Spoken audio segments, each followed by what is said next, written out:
Ladies and gentlemen and boys and girls, this is the YouTube channel vlog show of inspiration and realness. This is also the YouTube channel vlog show of personality, positivity, and fun. This is Eric Lima Shenanigans of 1977, and now the host of the show, the perpetrator of the shenanigans from his big beefy man cave in New Bedford, Massachusetts, Big Beefy E himself, Mr. Shenanigans, Eric M. Lima. Thank you very much, Mr. Announcer, sir. Well, hello there, everyone. Welcome to another episode of, another episode of Eric Lima Shenanigans of 1977. I am the host of the show. I am also a two-time Chilling 3000 and the year 2022 awards winner. Thank you for tuning in, and hopefully you get a chance to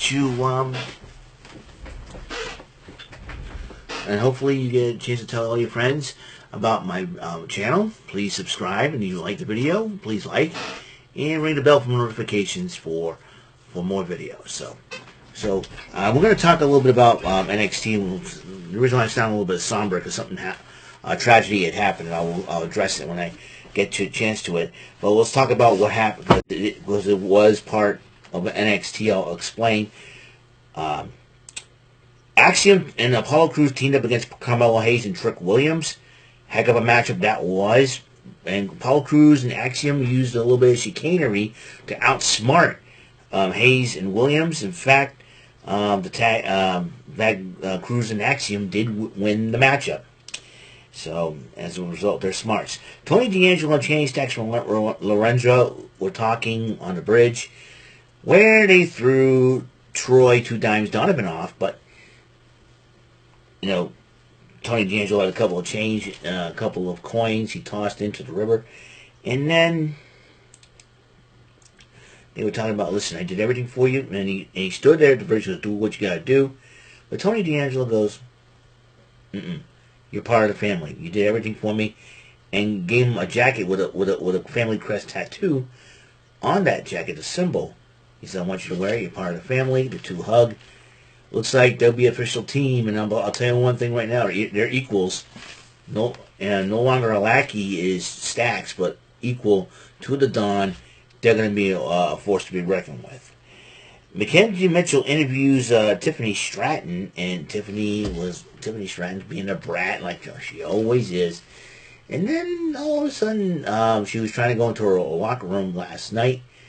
And then all of a sudden, Indy Hartwell locked her out. So this is the NXT women's locker room. And that will lead to a match next week, I'm told. Toxic Attraction comes out to dress Lashley's Battle Royal. They were running their mouths. And then Lyra Valkyria interrupted Toxic Attraction. And then, and was sick and tired of hearing about Toxic Attraction. And then she goes ahead for Cora Jade. I would have won that thing. But then they started jumping on Valkyria. Perez, Roxanne Perez, who they addressed, also made the save. The Creed brothers were arguing about who wants Jinder Mahal. Then Ivy Niles ends up decided to set them straight. It seems like to me the Indus Share situation has bothered them very, very greatly.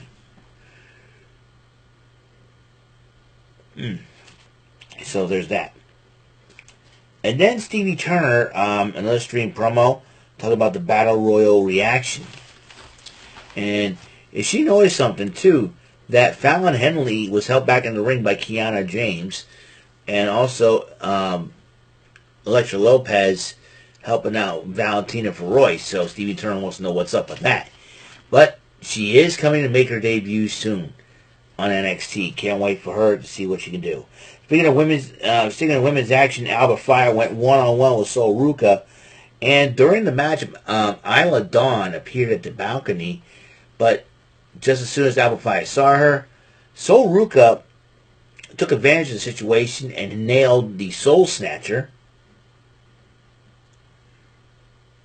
Oh, trying not to yawn. And with a 1-2-3. Ruka did pick up the upset victory, but then Alba Fire was getting frustrated while Island Dawn was laughing.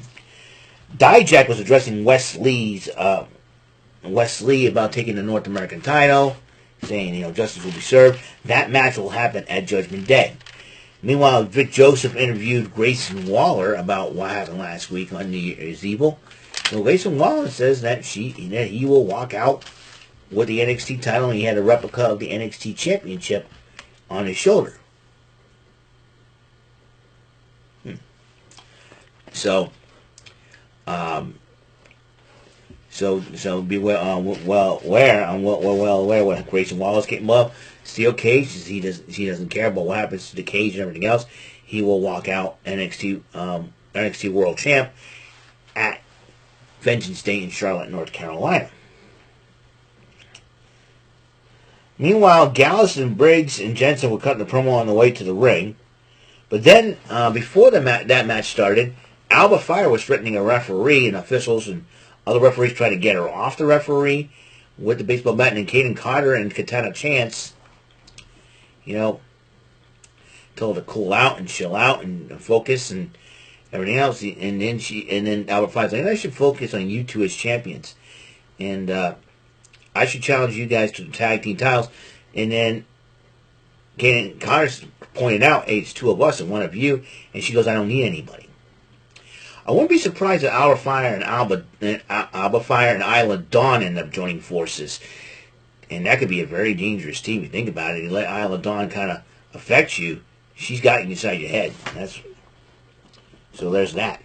So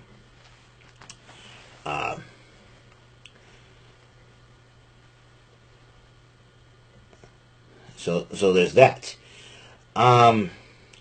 Tyler Bate is decided to return to NXT, and that would have been later on tonight, according to during that time. Josh Briggs and Brooks Jensen wanted to get their hands on Gallus. Gallus with Mark Coffey and Wolfgang. And then Brooks Jensen was back body dropped on an exposed concrete by Gallus, and Fallon Henley went to go tend to him, and then all of a sudden Kiana James arrives to check up on him as well. Then after Gallus wins the matchup, Jensen was helped to the back by Kiana James and medics. Andre Chase confronted Duke Hudson about something that NXT Anonymous had taped up, saying, Todd says, you have something to say it in my face. But then Thea Hale goes, can we get going? I need to get ready for my matchup. So, and Fallon Henley, after in the trainer's room, Fallon Henley confronted Brooks Jensen about Kiana James, and they were arguing about it. And he said, you have to live with that. Thea Hale, who has not won a matchup in a long time, won a matchup ever, took on Valentina Feroz, and Thea Hale did pick up the victory for the very first time against Feroz after Elektra Lopez arrived at ringside to hand Feroz brass knuckles, but Feroz refuses to use them, and that cost her a matchup against Thea Hale. Apollo Crews confronted Trick Williams and Carmelo Hayes as they are heading to the NXT parking lot. He started cracking jokes. He said, hey, you guys know a good barber? I need to get a cut. Aha! And he walks away. And he goes, Trick Williams, he's the funniest dude. Are you serious? He got no damn hair. I'm like, he was just being sarcastic with you two clowns. It was great. It was wonderful. Anyways, some sad news. A report. They said it was a tragic news in the wrestling community, as Trick Joseph said, that Jay Briscoe has passed away. Ring of Honor Tag Team Champion Jay Briscoe passed away. I heard it was a car accident. And he died in a car accident, and I want to take this time to send condolences and prayers to his family and friends, especially to his brother Mark. I mean, was a couple months ago, the Briscoes just won the tag team titles back from FTR, the Ring of Honor tag team titles. Now this is a delicate situation, and I can't imagine what Mark Briscoe is going through right now. And that kind of, and just see Vic Joseph mentioned that on NXT during a time where Vince McMahon has returned to the company. But, giving a shout out to anybody outside the WWE, the Briscoes never competed in the WWE that I know of.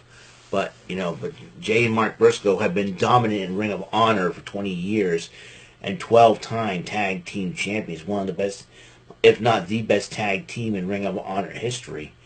But now that one half of that team is now gone. So I really honestly do not know what's going to happen now with the Ring of Honor tag team titles. Is Mark Briscoe going to have to relinquish? We don't know, but that is irrelevant to the fact that Jay Briscoe has passed away, and I'm sure they're going to give Mark Briscoe a lot of time to grieve and just, it's a sad day in wrestling. Rest in peace, Jay Briscoe died at the age of 38, way too young, way too young. So, like I said, once again, condolences and prayers to the family and friends of and relatives of Jay Briscoe. Alright, now back to the thing. Electra Lopez confronted Valentina Feroz about what happened. She don't want to cheat sometimes. Listen, I've been around men my whole life, she says, and sometimes you gotta do whatever it takes, even if it means strike out on your own. New Day, let's bring New Day comes back and addresses the NXT Universe and Gallus and say, hey, we're over Pretty Deadly. We're going on to Gallus, Vengeance Day. Pretty Deadly comes out, runs their mouths, complaining and whining. And then Gallus comes out and tells Pretty Deadly, hey, back of the line, we're getting our shot.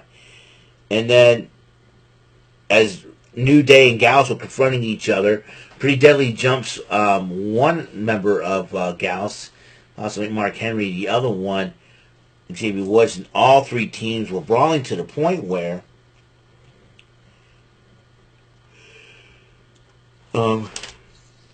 excuse me, they were sorry about that. They were about to they were brawling to the point and where at Vengeance Day it will be now a triple threat match for the tag team titles. New Day defends against Gallus and Pretty Deadly. And then Mackenzie Mitchell was interviewing Roxanne Perez and Lyra Valkyria about their tag match against Toxic Attraction until that stupid idiot big body Javi. Oh my gosh. This guy's trying to be like freaking Elias now. I want to sing a song, Feliz Navidad. I'm like, dude, Christmas has been over like 3 or 4 weeks ago, bro. Christmas is like freaking over. Like I said, 3 or 4 weeks ago. Do you have to be a total moron to even sing a Christmas song? And they thought, even, listen, Mackenzie Mitchell's like, I'm conducting an interview here, and then Roxanne President, I don't want to hear your song. Lyra Valkyria says, get out. Fine. Tough crowd. We're good. Yeah. And then Vic Joseph, Mackenzie's other half, interviewed Braun Breaker, and Braun Breaker says, "I can't, you can't wait for Vengeance Day, steel cage matchup." And then Javier Bernal tries to sing that that stupid Christmas song. Oh, yeah, I like Christmas. Well, listen, Feliz Navidad, man. It was created by Jose Feliciano. You did not write the song yourself, man. Anyways, then Tyler Bate, who was making his in-ring return to NXT, and he says he's staying. So Tyler Bate took on Javier Bernal, and Tyler Bate won with a Tyler Driver in 97. Meanwhile, Chase Hughes in the back celebrating with Thea Hale as Andre Chase keeping a close eye on Duke Hudson. And then, as Josh Briggs and Brooks Jensen talks, Fallon Henley said, hey, I apologize. And guess what? I want to make this thing work just for you. And just for you, I'm going to team up with Kiana James next week in a tag match. So this is going to be an interesting situation. And then the main event, Roxanne Perez and Lyra Valkyria took on Toxic Attraction. Cora Jade got involved in the matchup to attack Lyra Valkyria, and then Valkyria goes after her while Toxic Attraction had an opportunity, but one mistake by JC Jane accidentally hitting Gigi Dolan capitalized that by Roxanne Perez, and Roxanne Perez and Lyra Valkyria did pick up the victory despite all that. So that is it. That's all the time we have on the show. Once again, the sad news, breaking news in the wrestling world, that Jay Briscoe died in a car accident at the age of 38. Tony Khan tweeted about this and used Jay Briscoe's real name, Jamin Pugh. Condolences and prayers go out to that family, friends of Jamin Pugh, aka Jay Briscoe. And I was, unexpectedly kind of shocked, just including the fact that the Briscoe brothers just recaptured the ROH Tag Team title. So this is going to be a delicate situation for Ring of Honor to deal with. I'm sure after the mourning period and everything else, I know the wrestling community has lost a great legend in the indies in Jay Briscoe. He's also a former Ring of Honor World Champion, if I'm not mistaken.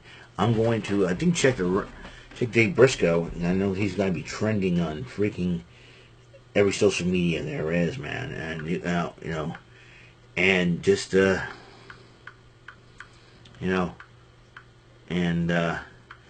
very, very sad that this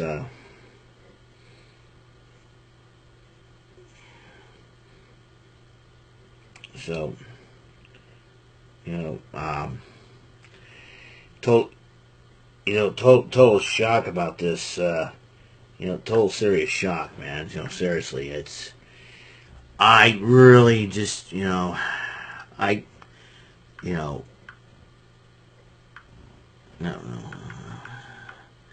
me just check the Google so I can find out,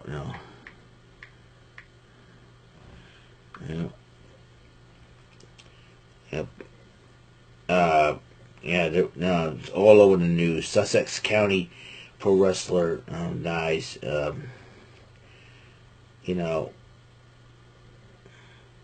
This was 8 hours ago.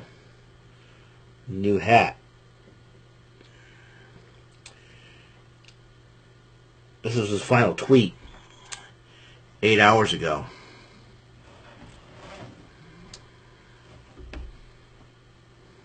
New hat 13 times.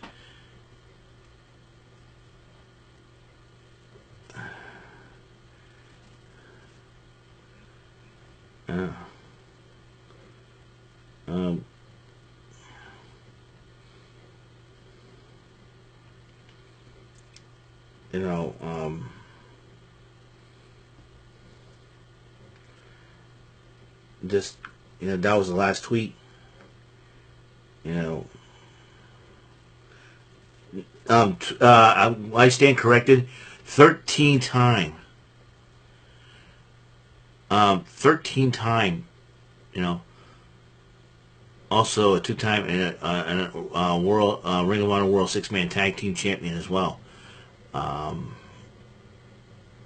Let's see.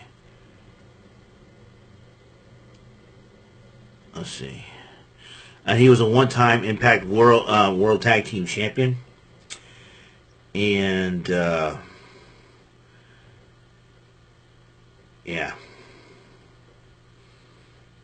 won a lot of awards and stuff. And I really don't know how I feel about this. So that's all the time we have on the show. And episode 306 of Eric Lima Shenanigans of 1977. Again, condolences and prayers to Jay Briscoe and his family and friends, including Mark Briscoe. I can't imagine what they're going through right now. And to Tony Khan and the AEW and Ring of Honor crews as well. I'm sure there's a lot of people out there that that loved him and respected him. So rest in peace, Jay Briscoe. You will never be forgotten. You will always be remembered. And an Eric Lima Shenanigans salute to you, my friend. Rest in peace. Until the next episode, Mr. Announcer, please take us home.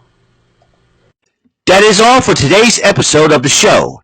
This is Mr. Lima speaking for Eric Lima Shenanigans of 1977. A Big Beefy E, do it for Bob Saget production. And in association with A Sweet Bowl for Raving Dingleberries Telepictures and Distribution. Thank you for watching another great episode of Eric Lima Shenanigans of 1977. Until the next episode, goodbye for now.